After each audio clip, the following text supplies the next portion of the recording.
a rich man's world. I have turned the soul of this beautiful land, but that beauty.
Okay. Alrighty. Welcome to the WUAO Show. I'm your host, Michael Phelps from the WUAO Group. As I always state, WUAO is a community group that is based off on communication and education, trying to discover better means and better ways to uplift our community, pull our community, push our community forward, and by any means necessary, by understanding some of the difficulties that each family is facing within our communities. And the only way we can heal the community is through families. So we as NRs really target mostly families, the intervention of family, the redemption of family, and the resurrection of families. And I want to say my other brothers were supposed to come today. I don't know what happened, but I'm gonna have to reschedule with them and get back with them so we can make sure that when I put a post out, that it stays solid.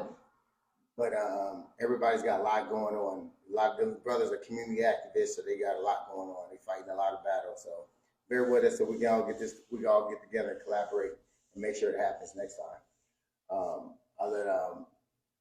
I'm your host, Michael Phelps, and I'll let the other king introduce himself. Elijah Ali. Okay. Today's topic is just men talk. We're just rallying around the table and having a discussion. We're just gonna talk about some of the things that our culture needs. You said you was about to do something about you was about to practice. I mean, you about to start Ramadan. Mm-hmm. How important is that for people? Because I think we don't do that enough. Well, it's an Islamic spiritual time, where you don't eat or drink anything from sunrise to sunset during the whole period of time, which in this case, we round it off. Usually it's about 7 o'clock. Sometimes it's earlier than that. So it really does is it really disciplines you, because it really doesn't hit you till after around the third day. I mean, even when you've been doing this for a long time, after around the third day, then you kind of have to really get yourself into a regimentation, whatever your lifestyle is, or whatever. If you have a family, you have to, if they don't participate in it, then everything kind of throws everything out of whack, because it's very restricted. You can't eat or drink anything, and you should follow the prayers 5 to 7 times a day, and it's more than a notion. Well, that's a pure fasting. Yeah. And I think our community needs some fasting.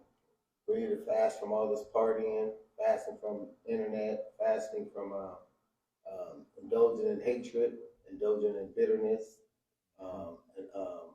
self-sabotaging, name calling, blasphemy, what you want to call it. There's a lot of things we should practice fasting, and pick some days where you can practice it. Either if you can't say something nice, say something positive. Maybe we can practice. Maybe that could be one of the start of the fasting for a lot of us. If we can't say nothing nice about one another, let's fast and try to think nice things, regardless of what the world is thinking or way the world is behaving. As I say, Islamically, it really gets much more in depth than that, particularly with the things that are happening in the Far East, with the people of Israel. And that's us, and a lot of the information right now is dealing with the Hebraic community, which has absorbed itself as the children of Israel, but the ethnicity is so far leaning towards the Eurocentric side as opposed to the African side that it's causing a lot of serious issues, particularly in the Middle East, like with Palestine and the things that are happening in those places, where they go up and blow up all the people, and then supposed to turn around the very next day and practice Ramadan, which is it is devilish. And it's causing a lot of loss of life, both mentally and spiritually. But and the sad part is that we have that same issue in America. Oh, I mean, so it's like the same war over there because it's publicized and it's genocide, and we're still seeing it within our community, the genocide and how they publicize us as being barbaric thugs, hoodlums, non non I mean very barbaric, non civilized individual people, cultural people. So now they building all this new stuff and making it and bringing all these new coaches in and building it up for them. They got to have the biggest soccer league here. From they marinating it from migrating from California to here and making it a big thing here. So that ain't for us. That's for the new coaches they're pushing forward. That's their champion sport. I just sat back and I was thinking about that. And I had to share that post today. And what they do is they try to hype it up and make it seem like it's good for us, but when they just saying, we're stepping on y'all, and we're gonna bring all these other ones in, and we're gonna and help them surpass y'all. The whole concept of integration over the time that it has been implemented, particularly here in America, has always been a tremendous struggle for both populations, the African American and the European populations, because you can't. Our native population. Who are native. You don't find. I don't think so. You don't find that many native people that practice any other religions other than their own cultural religions. Yeah. When you're talking about a true tribal situation. Yeah. But we're talking about the genocide. Oh, well, the genocide to them has been so destructive. It's changed their lifestyle. That's it changed our lifestyle. Oh, yes. And it's really we're in dire need to unite as cultures coming together, because as the melting pot, America is supposed to be the melting pot of many diverse cultures, and the darker region cultures should unite in some aspects to gain some type of stability, a foothold on some of the power structure, so that power won't be relied on one culture who stands superior over the rest. And I think that in other way they can do that. Kind of remind me of that. I was watching this little piece on my Facebook, and this little bitty 5-year-old boy was pulling this big old giant horse. So this horse was huge. It was a stallion. It was a bigger stallion, and it had these 2 little dinky straps on it. And that little boy was just yanking it, pulling it, telling him to come, and that horse was just doing what it's supposed to do, what he said do. And all of that horse, if it wanted to be free, it can just did one kick or one move and knocked the little boy off and took off. But since it's been neutered and neutralized to a form of being obedient, you would sit back and look at him like, wow, that is interesting.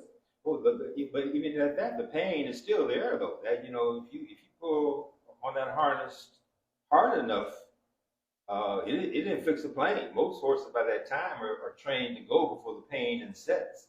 But if a horse wants to be stubborn all of a sudden or whatever, that pain is there, and all you can't train an animal, whether it's human or whatever, without inflicting pain. Yeah. Pain is the key going. Now, to inflict the pain artificially is not as damaging as doing it mentally, and particularly we as Africans here in America, our historical pain has transferred into a psychological pain, which is much more devastating than to be in pain mentally, where you feel what you're thinking as opposed to feel what you're actually feeling. That's almost unreal. Yeah, it knocked us off of a rocker, because now everything we do now we base it on emotional thinking instead of logical thinking. So we need to get that balance back together. Right. And and that's where we at. We had an unbalance of checked emotions. Logical thinkers. We have to become more logical thinkers versus emotional thinkers. Emotion rallies the troops, but the logic makes the troops win. That's why when I do the piece about the households and the men in prison, it's hard. It's hard to balance out something that is as far off keel as it is with us in America. And that's why we still suffer from the things that we suffer from.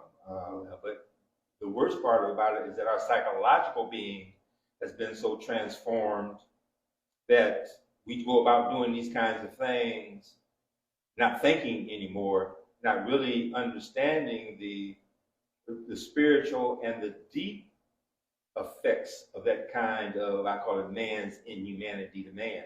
Mm-hmm. And the households and the prisons. It's just unbelievable. Yeah, unbelievable. It is, and I sit back and I look at a lot of I was sitting back looking at the damage between men and women and how they relate to one another, how they when you put them in a room together, how even at the bar scenes or club scenes now, when we was growing up, the dance floor used to be packed full of men and women. So now you see mostly women dancing with women, and then you see men who are giving themselves over to want to be a woman, dancing with the women, but they dancing away. They're not dancing as that. They dancing like to outdo each other. I was going to mention that piece right there.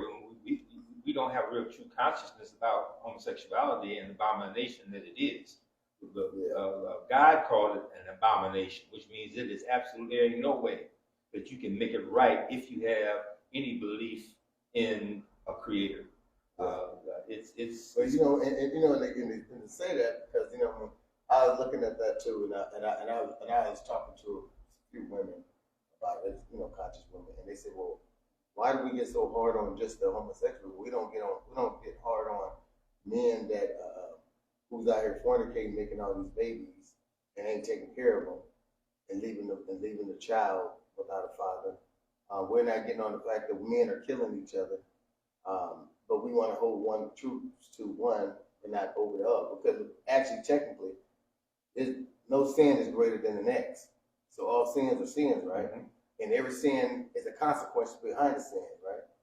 Mm-hmm. So as I was looking at all that, I'm looking at an abomination to one thing has to be an abomination to another. Because we're watching our brothers kill each other, shooting through a window, killing or hitting a little girl, hitting a little kid, hitting a mother that ain't got nothing, a mother that's carrying the child, carrying the groceries home. So all these things are an abomination to us. And we focusing on one, we got to focus on them all. And I agree that you can't reproduce. That's what the abomination is. And if they don't understand, they can kill us for us not reproducing. We kill our numbers off by not reproducing. Automatically, right? Mm-hmm.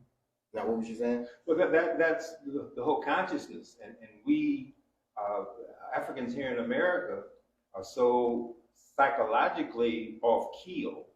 You think we neutered?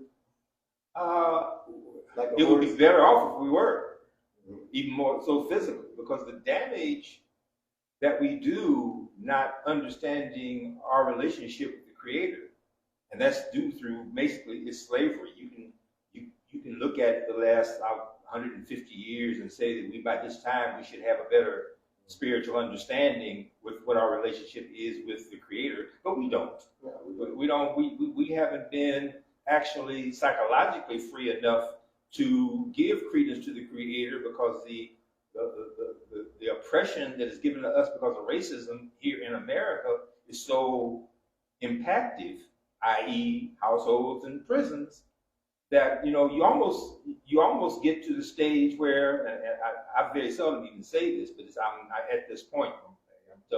We're going into a Ramadan beginning Monday, and Ramadan is the Islamic fasting period of time, which brings us much more closer to what our spirituality is, because when you discipline yourself not to eat or drink anything from sunrise to sunset, which at this particular time and where we're at locally it's from 7 in the morning to 7 in the evening.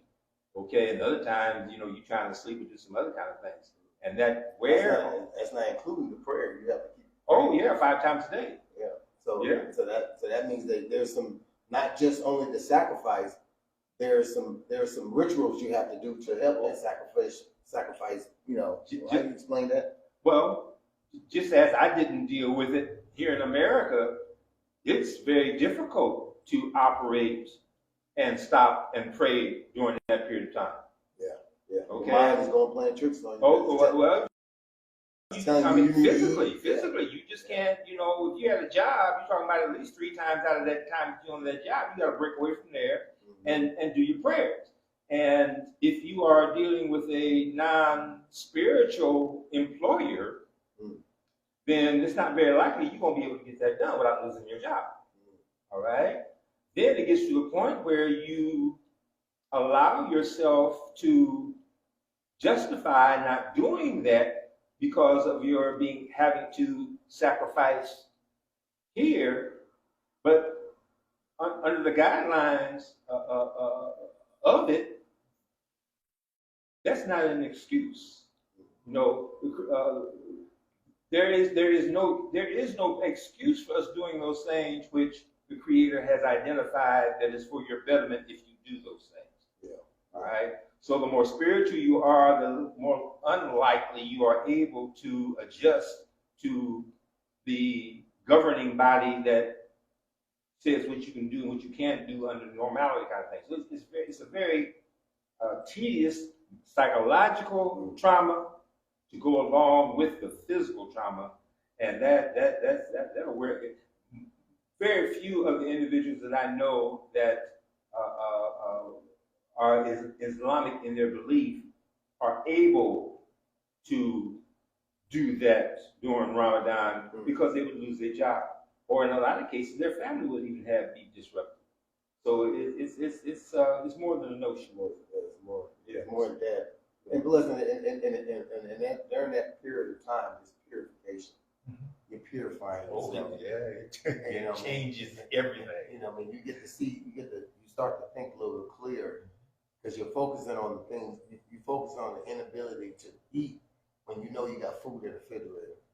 It makes you think about you have to pray and be serious about this as you're going through the pain and suffering of not being able to do the things that usually your body usually doing every day.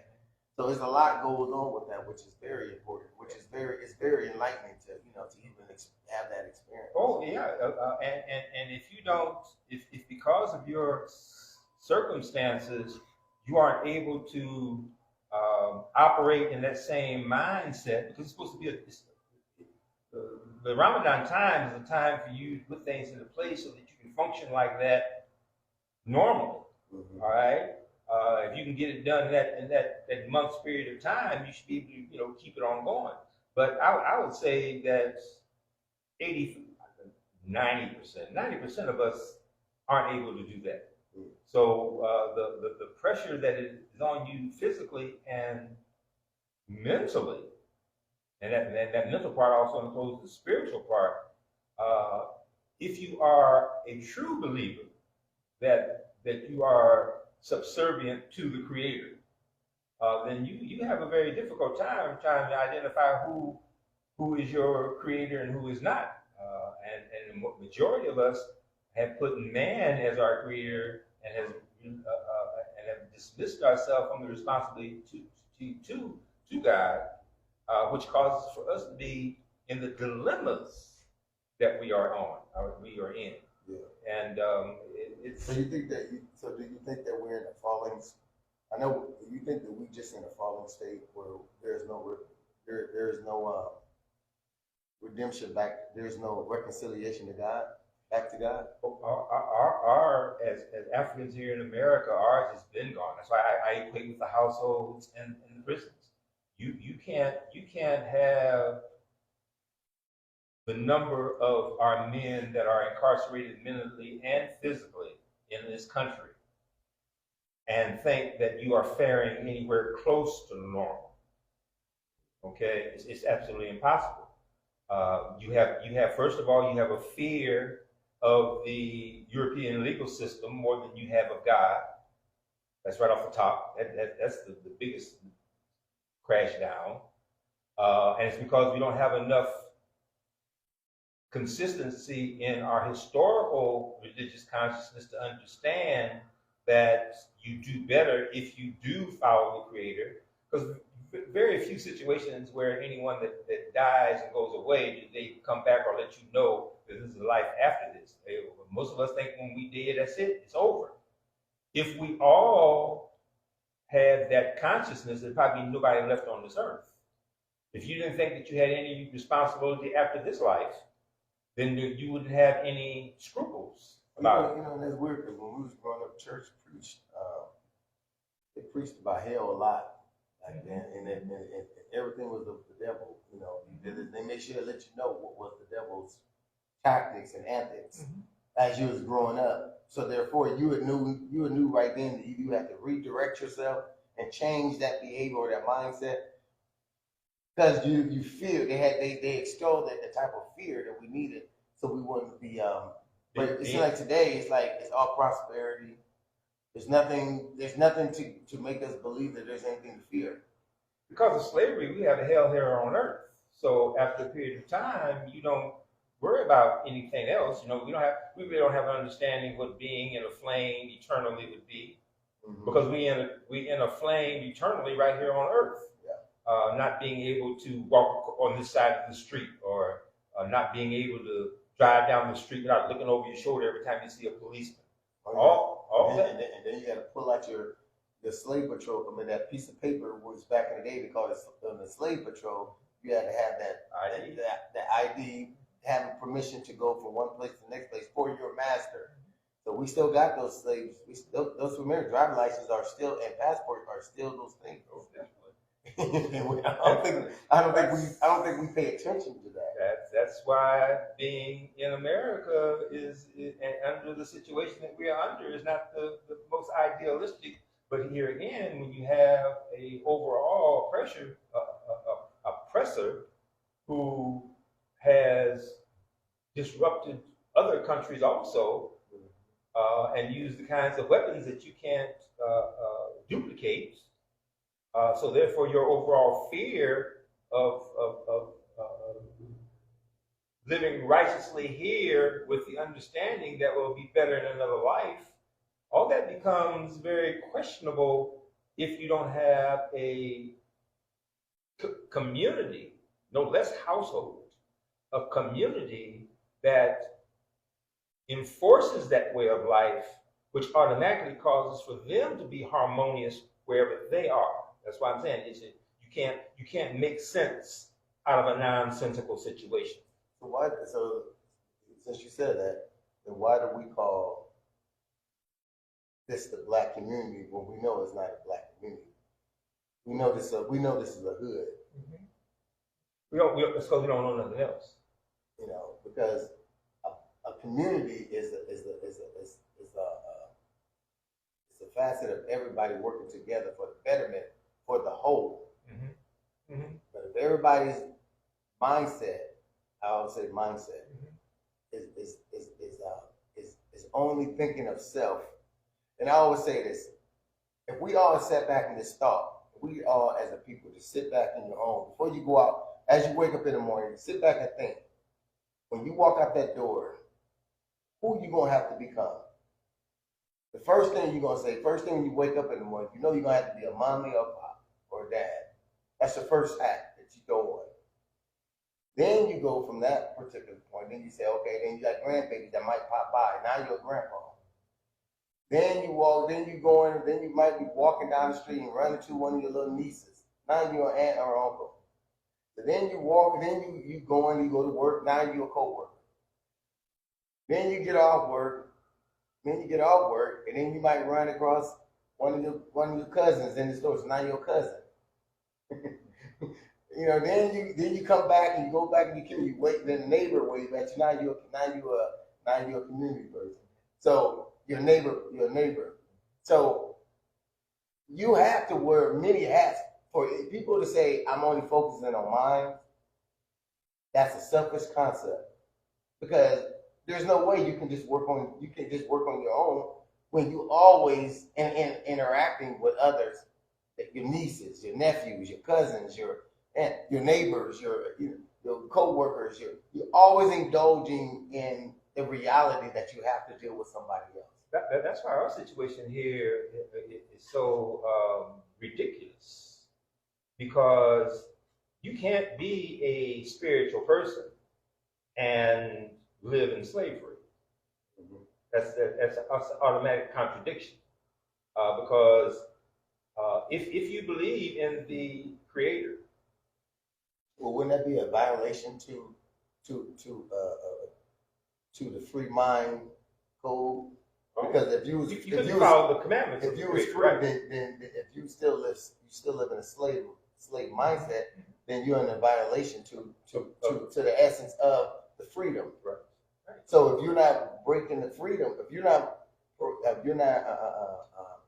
establishing what freedom looks like and how it should operate within a subculture, within a culture, within a neighborhood, which is in a hood, and then you saying that you want to call this a community, then what is that slave mindset is going to keep you from doing versus a free mindset is going to keep you elevating? That's why I think it was last week we talked about the 10 Commandments. The 10 Commandments is the only document that cannot be altered as far as its origination is concerned. That is, it is the only information that the Creator gave to man to follow. That's throughout all time. Why you don't think we can follow that? It's so simple, but why is it so hard though? You just walk into a problem. The first problem is that, and I'm saying this on a loose side, I'll give you less than 85% of the people know them. Yeah, but most of them, it's written in their heart. No, it's engraved in their heart. No. They just choose to overlook. Your conscience tell you what you're doing right and wrong. No. You trying to tell me, if you as a man, you got a wife and children, a house, nice car, whatever you want to do. You say you worked it up to establish this family in this home. You go out, you go to work, and you're fraternizing with a coworker from the opposite sex. Y'all engaging in conversation that is intimate. You know it's not right because you know it can lead to something else. It's gonna cause damnation to the home, but you still choose to do it, and you know, but it's you know deep down inside you know it's wrong because guess what? You hide it from your partner. If you didn't, if so, you know it. No, you don't. If you knew that it was wrong, why you hide it? If you knew that it was wrong, then you would be damning yourself to go against it. That's what I'm saying. Now our first excuse is that we went through slavery. Okay? And slavery would incorporate at such a younger age, and the parents didn't have the ability to reinforce it because they were afflicted by the slave master anyway. Okay? So that whole consciousness level was removed. All right? But it even speaks of in Scripture that there would be a group of individuals that would be inoperative for 600 years. And that's us. Well, I know, but it also says that my people was disobedient, love simplicity, ignorant, and has fornicated against me and committed adultery against my word. There's nothing in the Bible that states that. Oh, I can show you. I'll send it to you because I'm not going to debate that. I Oh, don't debate stuff. Not here, but I'm gonna send it to you. They have fornicated against they have fornicated against God and committed adultery against His word. The word that He had put forth in front of us, they have rejected it and made and blasphemed against it and made it and utilized it for themselves to benefit themselves. So a lot of you pastors and all that took the word, they're using it to elevate themselves into the homes, into the beds of women. There's only one document. There's only one document that is handed down by God itself, and that's the Ten Commandments. No Bible. There's no Bible that has been written. Okay, we'll just say in that book. That's what it said. We'll just say it like that. There's only one document I just say it like straight from the Creator, and that's the Ten Commandments. And I always say that the book itself. They said it was inspired, but anybody can be inspired to write anything. I just seen the movie. Right. I just seen in most cases it will be, particularly as it applies to us. Yeah, I just seen the movie. Someone was inspired to write about Bob Marley, so now they got a movie out right now by him. So when they say inspired, people got to realize that just being inspired means that you read something or heard about something or heard from ancestors. They told it, so now you're inspired to write it. That's where the difficulty of understanding. I was raised in a Catholic church. Mm-hmm. What's the difference between Catholic, Baptist, Christian, Presbyterian, and all that? What do you think? What do you think the difference between them all? The Catholic Church was the first mechanism that took on, I don't want to say the reality, but took on a responsibility to write what they thought the Ten Commandments was and put it in a Bible form. Mm. You have the American Bible, then you have the Quran. The Quran was presented to the Prophet Muhammad, and it was translated in. The Bibles were every other man's thing, but the only information that we know that came directly from God is the Ten Commandments. You follow the Ten Commandments, and there's no other thing that you got to worry about. I agree. Okay? I agree 100%. But why is they so hard to follow?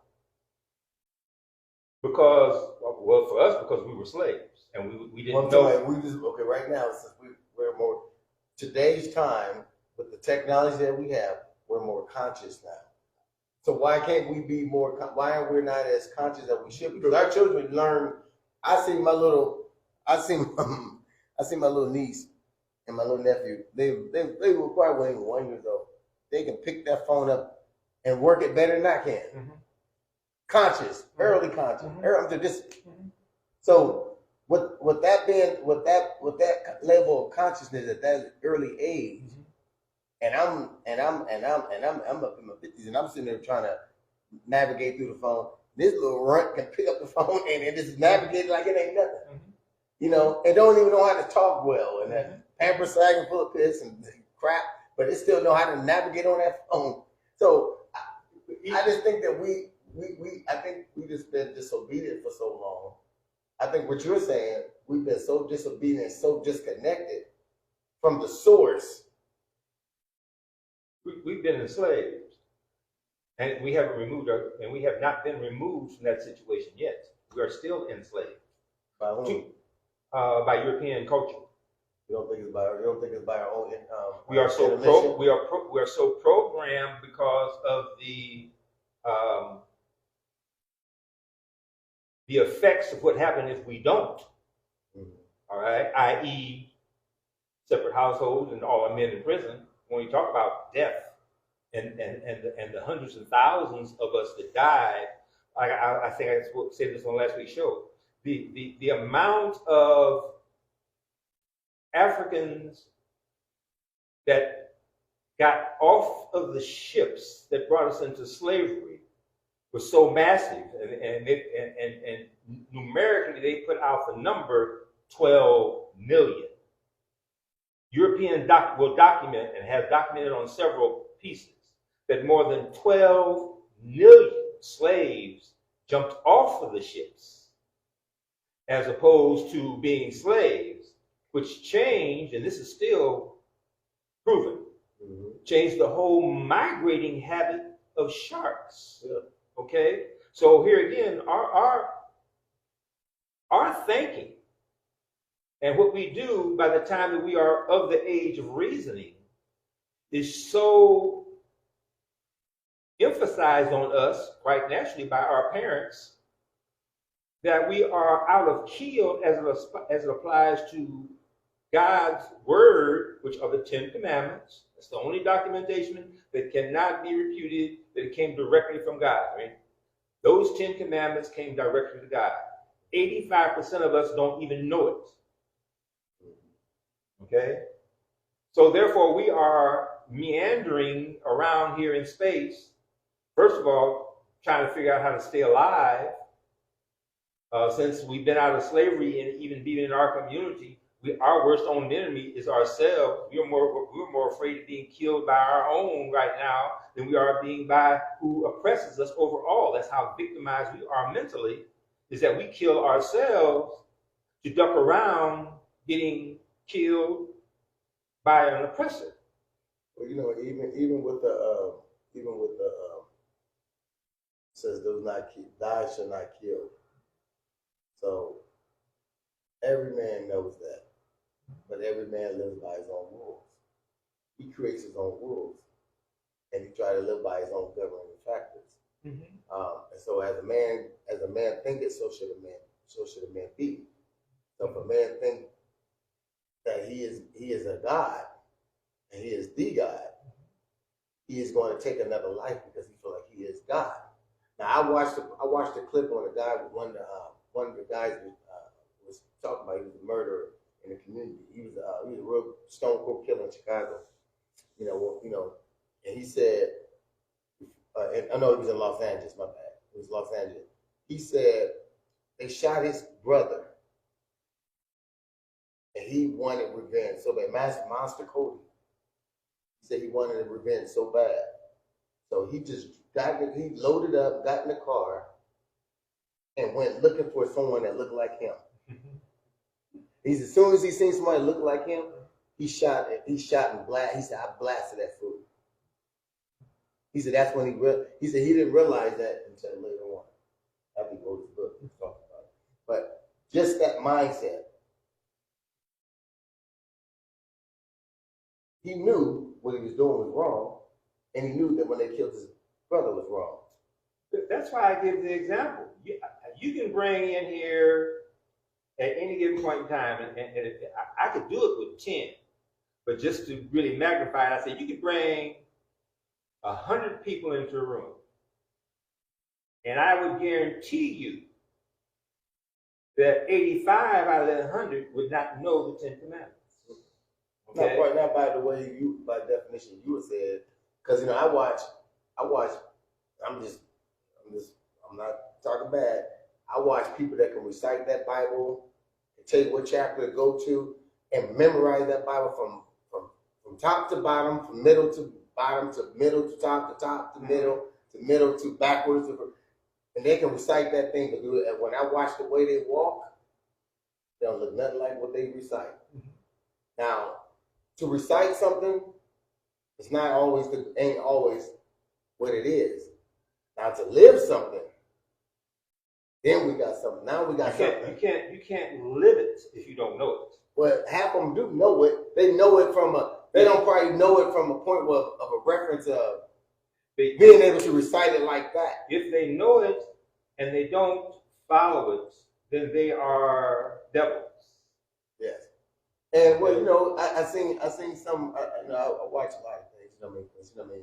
Being a part of organizations, and and learning people that know how to read lit, that know how to talk lit, that know how to spit the creed, know how to do it. But as soon as something comes about, when you want to check if you want to check what they learned or what they're reciting, just sit back and watch when something unfolds. When something is presented in front of their face that goes against what their agenda is. Mm-hmm. That lit, that creed, whatever they're reciting does not exist. Because no one can comprehend what they're actually reading. They only can recite it without comprehension. Comprehension means that you understand it, you live it, you went through it, and you're going to go, and you're going to be able to explain it in the best nature that it is. Slavery gave us the excuse on why we don't know it as a people. But that was because of slavery. The ones that they first brought over here, the majority of them jumped off of the ships before they would break the law. Mm-hmm. By the time that they got over here, the grandparents or whoever had already died, and the children were raised and didn't know that. It wasn't until the 1700s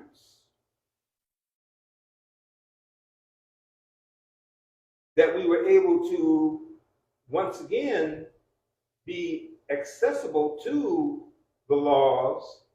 But even at that time, they were done as a mechanism to keep us slaves without a shackle. Mm. So they used the Bible to shackle us mentally.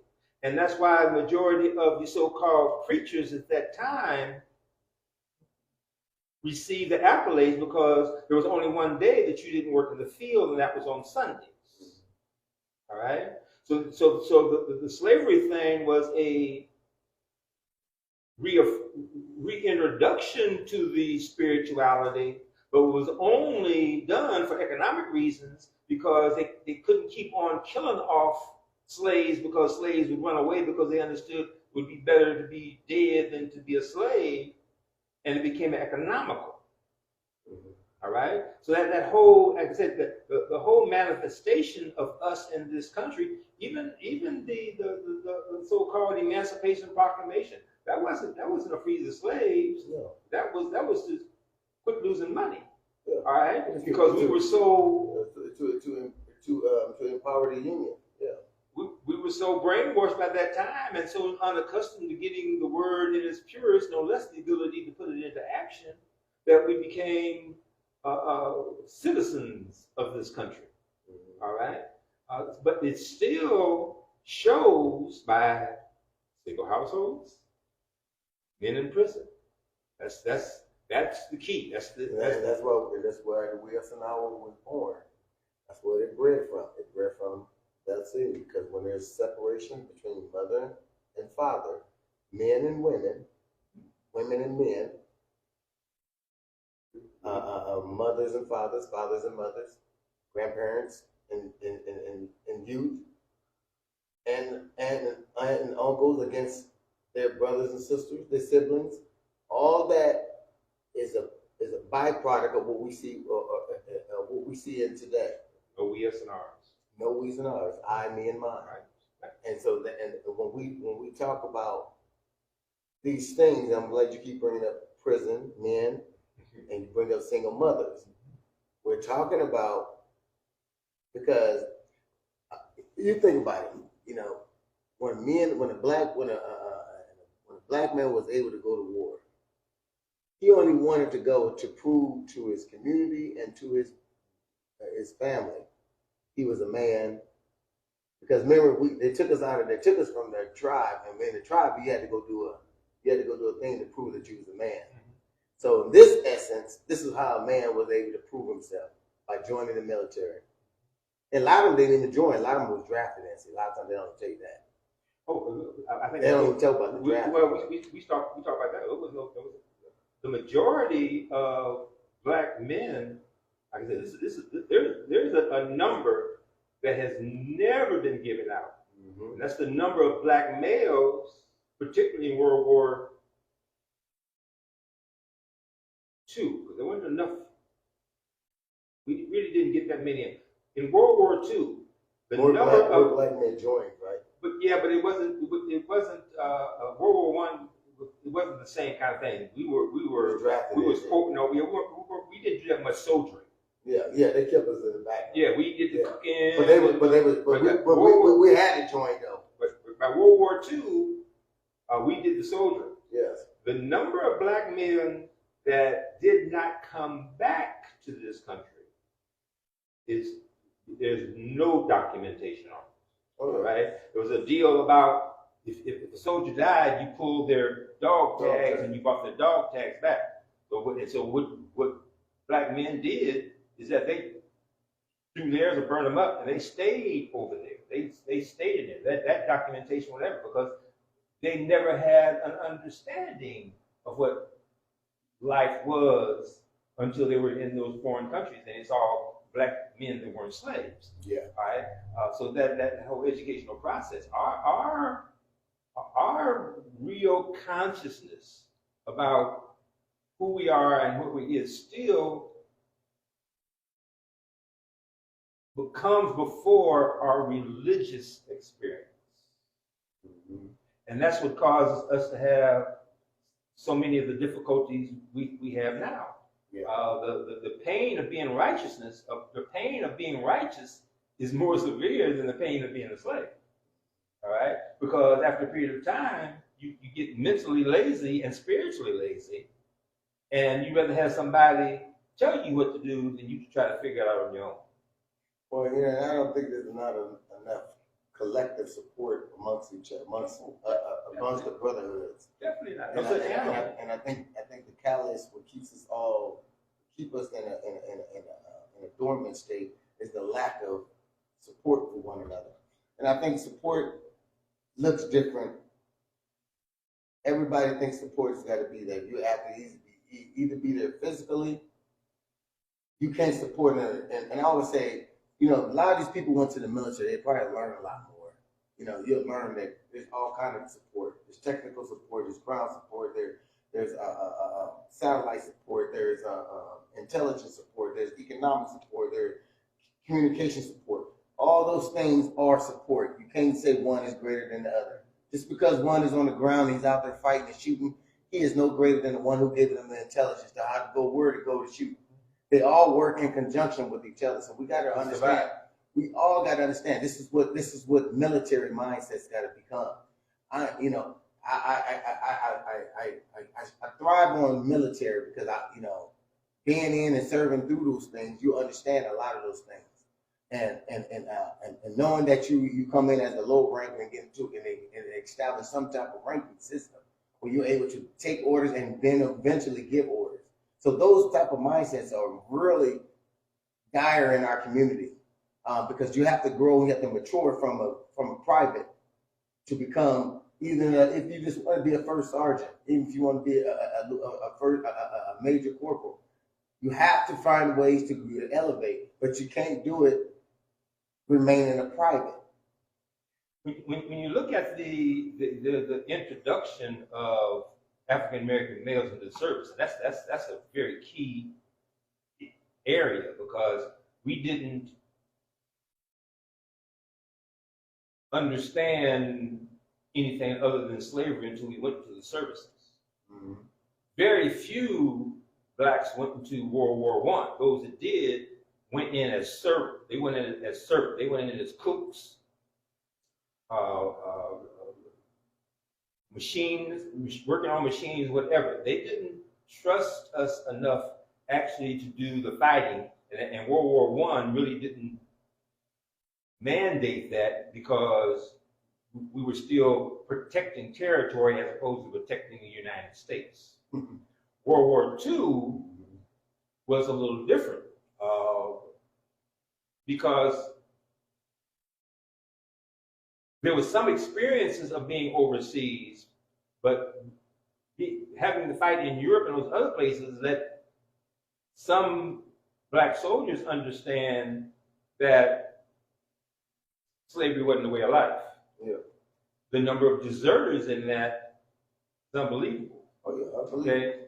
It wasn't until the Korean War and the Vietnam War that it really came to us. Yeah, and the Philippine War. And the Philippines, right. That we ain't got no business doing this. Yeah. All right. And there hasn't been any other man hand. This country by that time had developed a type of technology that they didn't have to worry about going to war no more. Yeah. When they dropped that bomb on China, Japan, whatever one it was, that ended hand-to-hand combat. Yeah. All right? Yeah. And so the whole consciousness of war, whatever. But how were they able to do that without different supports? How do you mean? They couldn't just roll over there and just drop the bomb. They had to have communication support, have satellite support. They had to have point accuracy on where they was going to drop it, how to get through there, navigate without them dictating, without them pinpointing on radar or radar where they was coming and how they was coming. This was all collaborated with a whole bunch of support systems. That was one of the greatest times they able to use the support. To drop that bomb on Japan. To get it there. I understand what you're saying. You know what I'm talking about, because they could have come over here. Well, kamikaze. That's what they had. Yes. Kamikaze. Yes. The Japanese, they did all of that. But by that time, they knew what they was going to do, and they also knew that when they did that, there wasn't going to be no more World War War. Steve Abraham said, fighting overseas let African Americans know there was another way of life. What you said, yes. And what I want to touch on what you were saying earlier. In the circus, they was able to train the most powerful beasts on the landscape: elephants, lions, bears, gorillas, everything else. There's one animal that never did that. They never put in the circus. That was a wolf. Mm-hmm. So we got to remember and understand we are wolves. Wolves thrive in packs. That's how they survive. Mm-hmm. That's their only survival. It's pack mentality. Mm-hmm. They have a hierarchy and they have a matriarch and a patriarch, and them two rule. And they know that we have to protect one another for this pack to survive. The reason why I'm saying that, we're talking about community, we're talking about our men and women. We got to understand who we are. Yes, we're lions because lions are ferocious. They're ferocious. They giant, but we got to remember, we got to remember our mentality is pack mentality. That's what we used to be. For some reason, we lost that essence. Homosexuality. Yes, a lot of other things that came along. That's the main thing. And women being independent. Women have always been independent. But they was never to the point where it cost us everything. They was able to suppress their independence and still be independent, but be dependent on the man. Now it's like no holds barred. That's by design, like you said. It's our introductory into freedom, which allowed for us to have a much more closeness with the European population. Homosexuality is the foundation of the European population. I got some comments, not to cut you off. I just like to make sure you keep them involved. Brother Sherman Wells said, a wolf in a circus would be crazy, laugh out loud.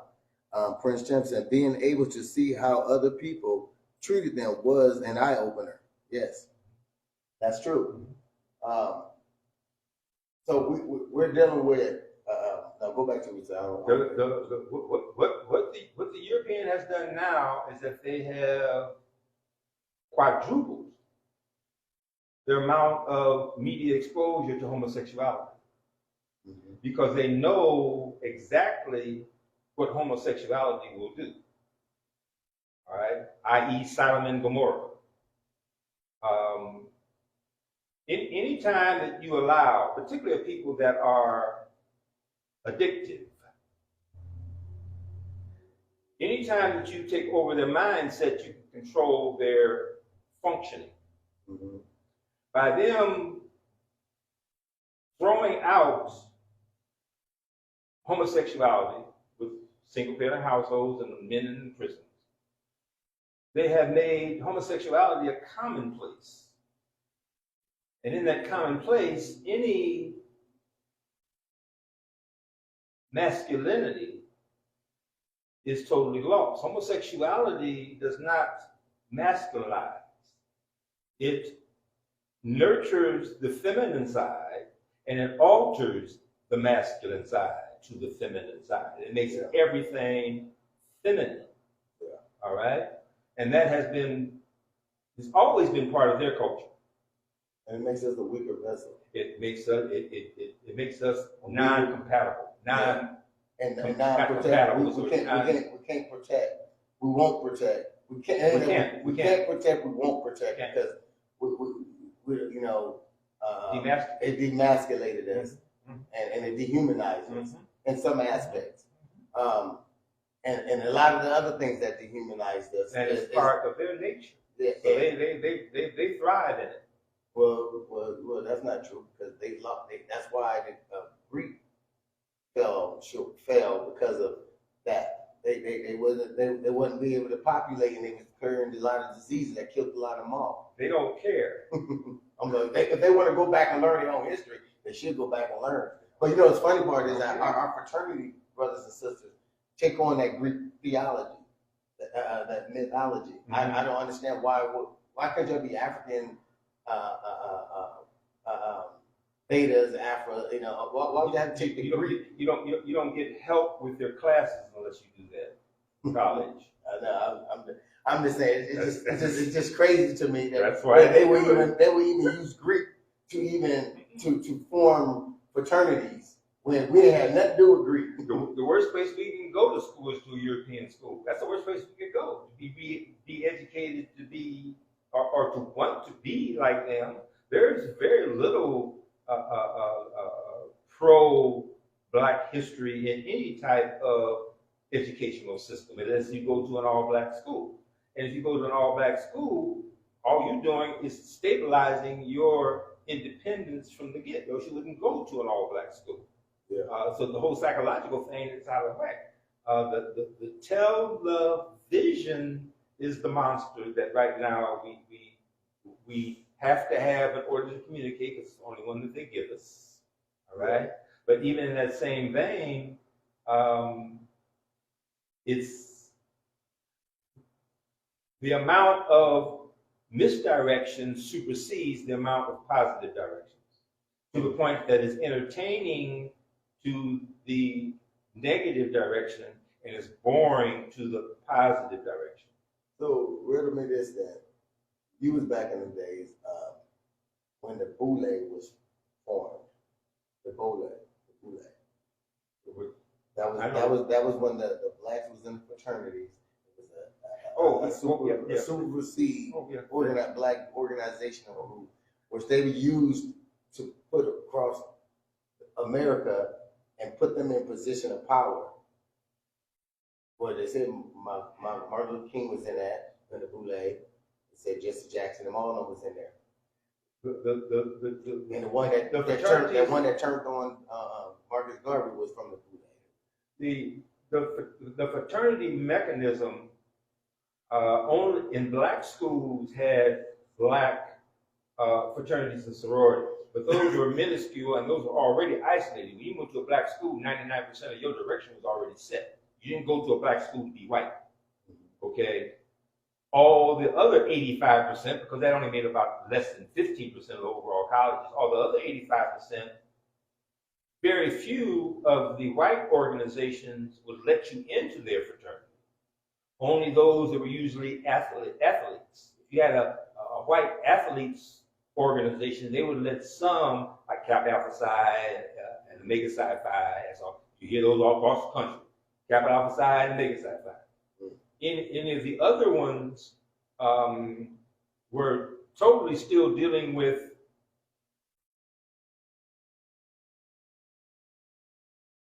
not being totally masculine. I'll put it like that. They did some kind of things. They still have that, and that's because that the homosexuality is a foundation in European culture. That's and people don't like to hear that, but I always go to the cathedrals. And all the other things. Homosexuality was a strong part of their developmental culture, and only in a few instances have they deviated away from that. Now that they are in control, particularly as the media again is concerned, you're seeing goo-gobs and goo-gobs of things that deal with homosexuality, because that is part of their nature, coming out of the Europes, out of the Ice Age and all of that. That is part of their nature. They don't see it as something that is an abomination. Okay, so if you was able, to say hypothetically, two young people come in right now, a male and a female, who is in dire need of trying to be a united front, from your age, from your wisdom, what advice would you give them? What do you mean by a united front, first of all? Trying to be one. A male and a female? They trying to come together as one Mhm. to raise their family, to be a better father, better mother, a better community, to build a better community. From your advice, what would you teach them, or what would you say to them that would help them understand that diversity that's going to, all the pitfalls that's going to fall upon y'all, and how to struggle through those things and how to make it through those things? What are the 10 Commandments? My first question. That's what you're telling me? I mean, my first question. I do that right now. That's why you don't ask me to come and talk nowhere. Okay, that's my first question. What are the 10 Commandments? If you can't recite to me the 10 Commandments, then first I will tell you that when you do that and when you come back and you recite them back to me without reading it, then we can pick up from where we leave off right here. You can't do that, I ain't got nothing else to say to you. Young couples, remember that. So read your 10 Commandments, because that's going to help you through any diverse situation you're going through. It's going to help you navigate through the wooded area. Make sure that they have a firm foundation. You know the commandments, then you have a firm foundation. If you don't abide by them, that's between you and the Creator. Anything else don't count. That's the oneness. That's what I'm saying. To thine own self be true. And a lot of them don't understand that when the rough gets tough, what they say, The tough get going. Tough get going, Yeah. right? And a lot of times people don't understand that that's a real life experience. That's a real life commitment. When it starts to get tough, you got to be ready to keep going. You gotta grab. If things get rough, you understanding that it's rough means that there's something that either you didn't know about or something that you didn't expect. Now, And they didn't know the 10 Commandments. They didn't expect all this stuff to come. If you don't know the 10 Commandments, then you are a devil's playground. Okay?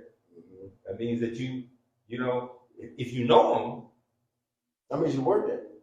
well, That means you work, because a lot of people know them, but they don't play. What they say, idle-minded, devil's playground. Right. So if you ain't learning nothing, Right. If If you don't know the 10 Commandments, then you hurry up and learn them. Then when you learn them, you have an inner fight with yourself to follow them, because they are directly opposed to the American way. So I know that they were saying that you can live in this world, but you don't have to be a part of everything else, right? So why are we living in this world and taking part of everything that comes along with it? Just because the law said it's right, does that mean it's right morally? Does that mean that we have to go against our own constitution? Do we have to go against God's constitution just because the law of the land said it's right? They said that slinging dope and prostitution is legal. But how did America get started? On the same things that they deem as illegal. And a lot of them are living off of old money versus new money because of that. There's only one historical, and this is the thing that's really big right now. I don't know if you follow the program with the Nation of Islam, and the Nation of Islam just filed a suit against the ADL, Anti-Defamation League, which is a Jewish-ran operation, of which that's the population that runs this country. Yeah. So that's a huge piece right now, right? If you know the Ten Commandments and you follow them, you will be diametrically opposed to at least 75% of the way that America operates, i.e., even the communicating mechanisms, the music, the visuals, all those kinds of things. A big thing right now is with Hollywood and the Zionist Jews. We are the real children of Israel. Yeah, we are. Europeans, because of the way the scripture was laid out historically, and it states that they wrote them in it. Because we are the children of Israel.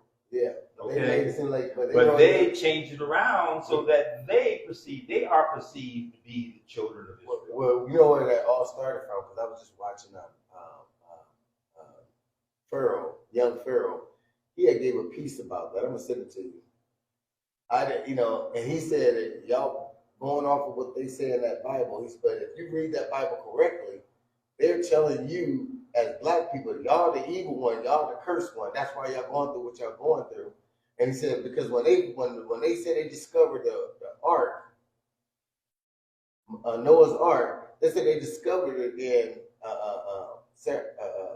area, and which is in the Turkish mountains. Yeah, right. He said, so when they said they migrated out, they was in the Turkish mountains. He said, so they're basically saying, you were saying that they're white because that's where you saying that the Turkish people are coming from. He said, so how are you going to say that we're black when they talk about that? Then he talk about his children and this and that. So he was breaking some stuff down, and he was just telling me, he said, quit believing in what they saying that. He said, because we read from their geographic, they're making it seem like they are the chosen ones. Oh, definitely. That even the biggest piece right now is that the original Hebraic Jews who are black, all right, have been so manipulated, and it goes back to the Holocaust and all that other kind of things that have destroyed the majority of them. The Holocaust came because they were black. Okay, they can say the Jews they were at that time recognized as the children of Israel, but they were black. Yeah. Now they couldn't get done what they wanted to get done by saying that they were black because too much of their foundation emanates off of that. All right, so they had to keep them Jewish. All right, we are the original children of Israel. We are. Yeah, you can go to the banks. You can go to Charleston, where we first arrived at Philadelphia, and they got monuments saying Israel, but nobody reads those things. No. They don't read that. When you go to Mississippi, the little plaques and stuff they have, they say Israel. They always name Israel. The Hebrew name. Then they named all these slaves up underneath them. They don't even read that stuff. They have to take the position and become the Jews because they say because all the scriptures speak of us. We are the children of Israel. We are, okay? And that's why the slavery and all the other stuff is so impacted upon us. That's why got all the men in prison. And we don't get a whole piece. And it's because of, and it's kind of ironic, because if you don't believe in God, then why would you take a chance on trying to switch everything around to make people believe that you are God? Well, right? It don't work like that. Well, young Pharaoh said the Ku Klux Klan was right when they said that their Bible says that they're Christians, and they are actually able to do what they did to us. He said because that's what they wrote in that book. They have to have the good opinion of their culture overall, because as growing up, they have they're taught such a spiritual foundation that they can't let their children and other kind of Europeans that really think that they're doing right really know that this whole game has been in place for a long time and they're bigger fools than we are. Okay, that's the whole deal. There's Europeans and there's the children of Israel, and then there's Asians. All right. Well, here's a comment here. He said Prince Champ said That's a good question. I don't think that we forgot so much as we developed the case of Stockholm syndrome. During that time of war, the idea was that through service and bloodshed, we can hopefully distinguish ourselves enough to be treated as if we do deserve our humanity. Every picture you see of the Holocaust, they're all either in prison or they're trenches after they were burned up. Yeah. Okay. Yeah. So it's at the point right now where this is where the peace in Palestine is so crucial. This is why they're really looking at how the Europeans handle the Palestinians, because the Palestinians is the melting down of the Hebraic Jews and us. So, okay, so in your opinion, from most of our leaders who fell by the bloodshed of this westernized nation culture, did you think that they really implanted? Do you think any of them leaders implanted the fact that they're gonna take my life, so I have to prepare the next seeds? I'm gonna have to make sure I water these other seeds so then they can grow up and take my place. The reason why Martin Luther King, well, Martin Luther King was the first martyr that we as Black folks recognize that what he died for. Mm-hmm. But what he died for was not Black. Okay? Yeah. He died because he recognized that what he was talking about wasn't the best for us at all. We don't need to justify our freedom by kumbayaing with Europeans walking hand in hand down the street. Hmm. Okay? Yeah. That ain't what it was about. What it was about that if those Europeans are true Christians. Yeah, but that wasn't the question I asked you. I said, when Martin Luther King, all the great leaders who got assassinated by the Western European culture, do you think that they planted enough seeds and watered them so when they met their demise, that other seeds would grow up and take their position? No. That's why they killed them. No. So you saying that they didn't plant enough seeds like with other people? No, if they had planted enough seeds, they'd have dropped the bomb on us. They wouldn't have just killed them. So right now we're in a state of mind. So our mindset is fear. So therefore we don't want to raise up other seeds up underneath us to take the throne and to pass the torch. Martin Luther King says, I have come to the mountaintop. Mm-hmm. That means that he sees now. All right? His spirituality and his man's humanity to man, and let's all be one or whatever, had come to a realization. He walked came across that bridge, and he should have known that when he seen that they were sick in water holes and dogs and everything on the women and children. But that right there should have made you as a man. But it wasn't the ones that they weren't the ones that he had expected. Okay? It's the ones that he'd been talking to, and the ones that said, I'm waiting, whatever.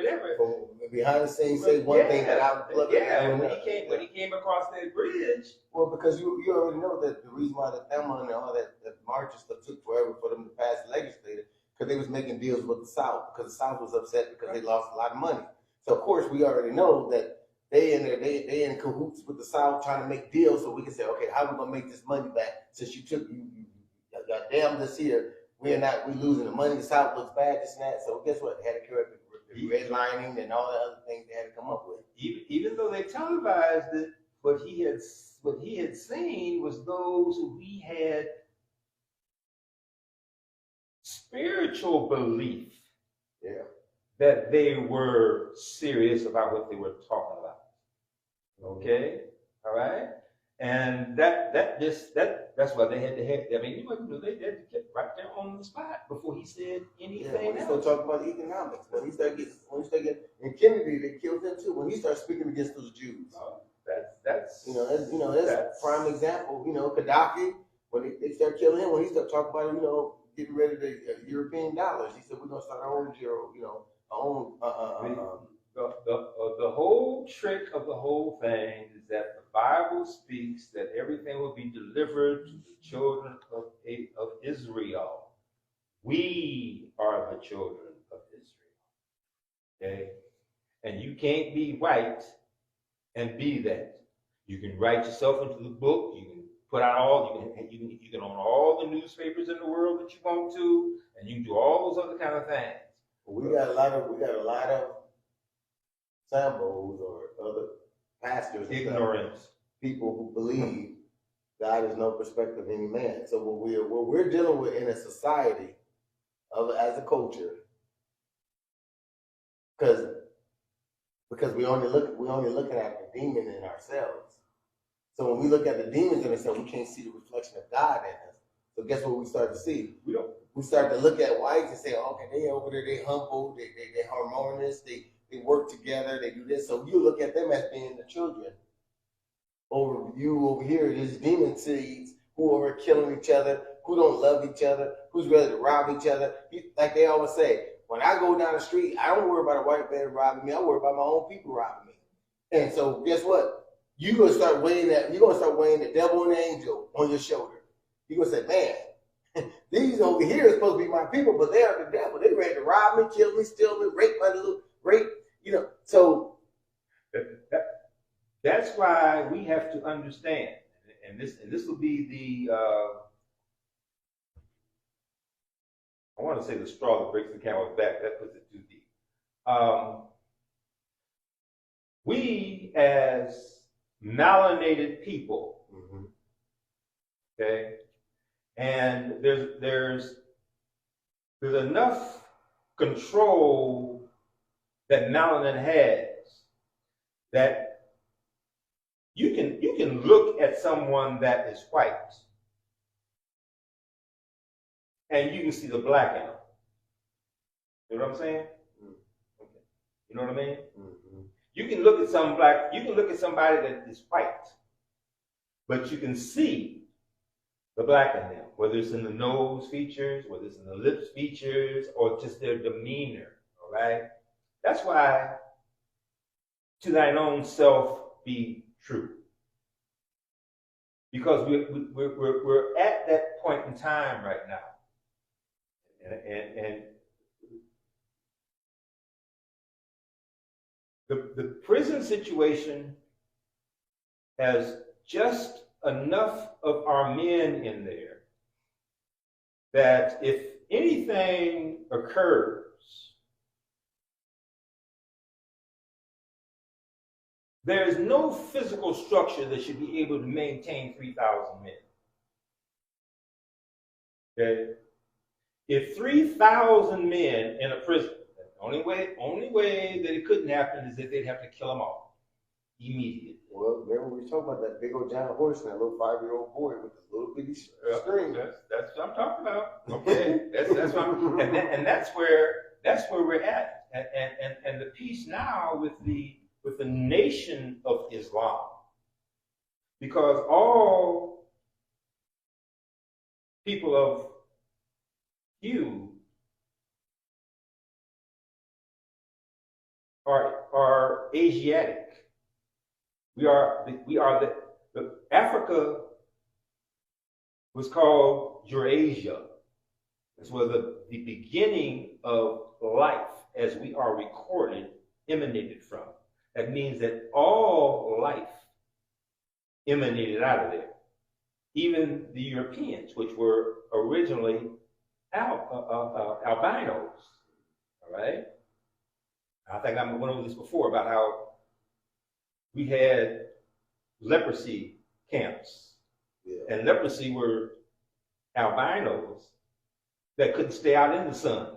They'd burn up. Yeah. and they eat them up, and we kept them as long as we could, and only because of obviously our greed is the payback in itself, that we got tired of taking care of them and pushed them up into Europe. All right, that's what I think our payback is. If we would have gone head on and nurtured our own, even though if they came out without melanin, and we had to take special care of them where we were relocated, it meant that, you may have to relocate with them or provide that. Just don't take them and send them in the north and leave them up there for, they say, and I'm really getting deeper in this, that I'm at 6,000 years. All right? It's a long time. It's an awful long time, but we don't know nothing about time.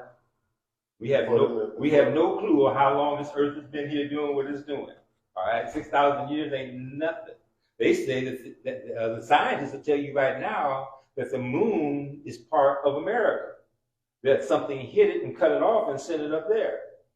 All right, you ever looked that piece up? Y'all want to study? There's some studies coming out right now that the moon actually was part of this continent. And an equator came and hit it and cut it off and shot it up the way that it did. So that, like I'm saying, we have no consciousness about this, but Europeans took the original information from the pyramid structures and know a lot of all of this too. And a lot of the things that we don't learn are still in a lot of writings that are in Africa, but because of the domination now even of Europeans as it applies to Africa, parts of it impedes a lot of our basic education about from whence, where we come. But the origin of civilization started in Africa. All of them will say that. So which means that everybody had to be black to start off with. I even forget the guy that was the one that started doing the chromosome splitting, which caused for the Europeans to become who they are. But that's too long of a story, and I'm not up on it to really talk about it right now anyway. But it's all at that point where we have to really understand that we aren't the last tier, we're the first tier. Yeah. And because of obviously the will of the creator or whatever, there's a period of time where that being will rule. And we're going through that period of time now, and we're just about at the end of it. And the things that are happening as applies to the wars that we're having, the types of weaponry is being used against African cultures. There's only one place that they haven't did anything to. I talked about this before. Is South America, but that's, if all comes to all, everybody got to get to there in order to live. So they ain't did nothing to get yet. But we're at that point in time where the Europeans' time is over. All right, and the Asiatic black man is resuming its order again. All right, and there's going to be controversy about it. Obama and the presidency and all that kind of thing, all that stuff was written historically, and very few people even read about how all that was going to happen. We're at a transitional point right here in this time, and the United States, by being the power section of it, is going to be instrumental. But in that, again, we could be in the wrong place at the wrong time. All right? Because if that types of destruction is done, it's going to be here in the United States. Yeah. All right? And if you're here and you are functioning under Eurocentric rules and laws and regulations and everything, then you go up with the rest. Well, this is an interesting topic conversation. I enjoyed it. Sorry that our time ran out. We know we started late because we we started late. So, but we resume back to where we were next week. I want to thank you, Brother Elijah. I appreciate that. You get that off. I appreciate it. So we're going to end, and we're going to let your final thoughts. To thine own self be true. Okay, he said to thy own self be true. Now I just want to say, as men, I believe that we fighting a lot. We fighting a great fight. And I think that it's going to take a unified effort to win. Don't count every battle as a win. Just count it as a small victory. You made it through. Because you want to win the war. And don't pat yourself don't total ourselves on the back. Just don't get puffed up, because that's when we lose sight of the enemy. My uncle used to always tell me, he said, never underestimate another man's greed. His greed might be greater than yours. He said, whenever you start to underestimate their greed, you're going to find yourself losing, because that person going to be one up on you because you underestimated them. So always think of the worst case scenario, because, if you're always thinking of the worst, that means you're in a box. And nobody likes to be in the box. If they're in the box, they're ready to come out fighting. They're hungry to win, to come out that box. So always put yourself in a box and say, you know what, I'm losing. Even if you win it, always think that you're losing, but you're looking for the war. You're looking for the big victory, not the small victory, but the big victory. So I just want to say that as men, as we chain link together, let's chain link together and let's fight this fight, and let's see what we can prevail in and what we're going to lose in, because we're going to lose a lot of them, but we're going to win the war, because our voices need to be heard. We us and ours, love, life, loyalty. Stage is a cage, the mic is a third rail.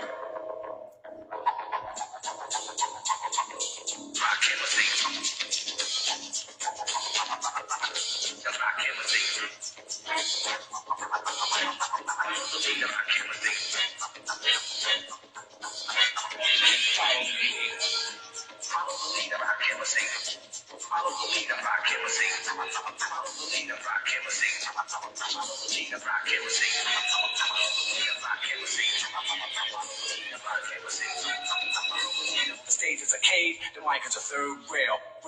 A rich man's world.